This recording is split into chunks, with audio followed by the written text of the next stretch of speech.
Olá, meu nome é Heloísa Queiroz Bru, meu projeto intitulado Papel in vitro do inibidor do cotransportador de sódio glicose 2, regulação redoxenal na nefropatia diabética, orientado pelo professor Dr. Ricardo Arim de Pires. A diabetes é uma síndrome metabólica de origem múltipla com elevada prevalência mundial, caracterizada por uma hiperglicemia crônica que afeta 11,1% da população mundial, onde desses afetados 40% desenvolvem doença renal crônica. A doença renal crônica, junto com a hiperglicemia, causam danos glomerulares, aumento do estresse oxidativo e disfunções metabólicas, que ocasionam um ambiente inflamatório que caracteriza uma síndrome clínica da nefropatia diabética. Esse ambiente inflamatório renal é responsável pelo acúmulo de hidroperóxidos lipídicos, que tem como consequência um tipo único de morte celular dependente do ferro, conhecido como fructose. O ISGLT2 vem se demonstrando clinicamente eficaz para a diminuição das espécies reativas de oxigênio, para a melhora do metabolismo, para o controle da glicemia e para a melhora da função renal.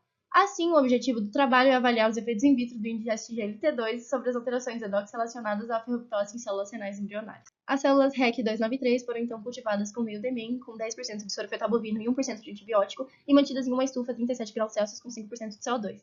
Para a simulação de injúria renal, essas células eram plaqueadas, colocadas de volta na estufa por 24 horas para garantia de aderência. Quando retiradas, seus meios eram trocados por um meio DMEM sem suplemento ou meio DMEM sem suplemento com o inibidor. As células de normóxia, elas eram direcionadas novamente à estufa original, e as células de hipóxia eram direcionadas a uma câmara de hipóxia com 5% de O2 e 5% de CO2 por 48 horas. Para o preparo do ISGLT2, a empagliflozina de 25 mg foi macerada, diluída em DMSO e filtrada para a formação da solução estoque de 10 mmol. Essa solução foi então diluída em meio sem suplemento, fazendo diferentes concentrações de tratamento, e essas diferentes concentrações só alcançavam a célula após as 48 horas, durante 24 horas. Assim, após o tratamento, a viabilidade celular foi medida por MTT e as análises dos marcadores inflamatórios ICAN e VCAN foram realizadas por ELISA. Para a definição do tempo adequado de hipóxia, foram testados 3 tempos, os de 24, 48 e 72 horas, onde todos os tempos comprometeram a viabilidade celular, porém o de 48 horas foi o tempo de equilíbrio entre a injúria celular e a manutenção da viabilidade, e assim foi escolhido para as análises posteriores. Após, então, a escolha do tempo de hipóxia, foram avaliadas as concentrações de 0,1 a 100 micromolar nas duas condições celulares. Na normóxia, não houve alterações significativas, o que significa que o ISGLT2 não apresentou efeitos citotóxicos nessas condições.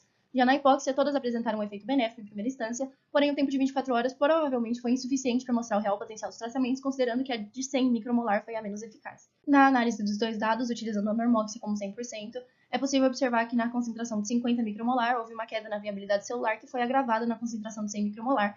Já a concentração de 1 micromolar foi a mais próxima do nível basal, caracterizando então o efeito citoprotetor em condições de hipóxia. Para uma análise mais intrínseca das concentrações mais promissoras, foram selecionadas as concentrações de 1 micromolar a 10 micromolar e analisadas nas duas condições celulares. Na normóxia, a concentração de 5 micromolar promoveu um aumento da viabilidade celular, indicando possível efeito proliferativo também encontrado na hipóxia. Já a concentração de 1 micromolar e a concentração de 10 micromolar na normóxia se mostraram adequadas, porém, a concentração de 10 micromolar reduziu a viabilidade celular na hipóxia e a concentração de 1 micromolar manteve a viabilidade celular, indicando um possível efeito protetor discreto, porém estável. Assim, a concentração de 1 micromolar foi escolhida para as próximas análises. As células REC293 não produzem naturalmente esses marcadores, então a análise da presença das formas solúveis como indicador indireto de inflamação foi feita. Em relação ao ICAN, observamos que o grupo submetido apenas à hipóxia apresentou uma leve redução nos níveis de marcador em comparação ao controle. Por outro lado, o tratamento com o inibidor resultou em um aumento significativo de ICAN, sugerindo ativação inflamatória, mesmo diante de uma melhora celular. Já os níveis de VCAM mostraram um comportamento diferente, houve um aumento significativo no grupo hipóxia, e no grupo tratado com inibidor, os níveis se mantiveram ainda mais elevados, embora sem diferença estatística relevante em relação à hipóxia isolada. Esses dados eles indicam que o fármaco, apesar de exercer um efeito protetor, a sobrevivência celular não atenuou a inflamação induzida pela hipóxia e possivelmente contribuiu para a sua manutenção. Assim, é concluído que a avaliação exclusiva de 2 marcadores não foi suficiente para estabelecer conclusões robustas acerca do potencial farmacológico do ISGLT2. Dessa forma, são necessários estudos adicionais, incluindo outros marcadores inflamatórios e redox, para uma caracterização mais abrangente dos efeitos biológicos da inflamação em pacientes que sofrem de nefropatia diabética. Obrigada.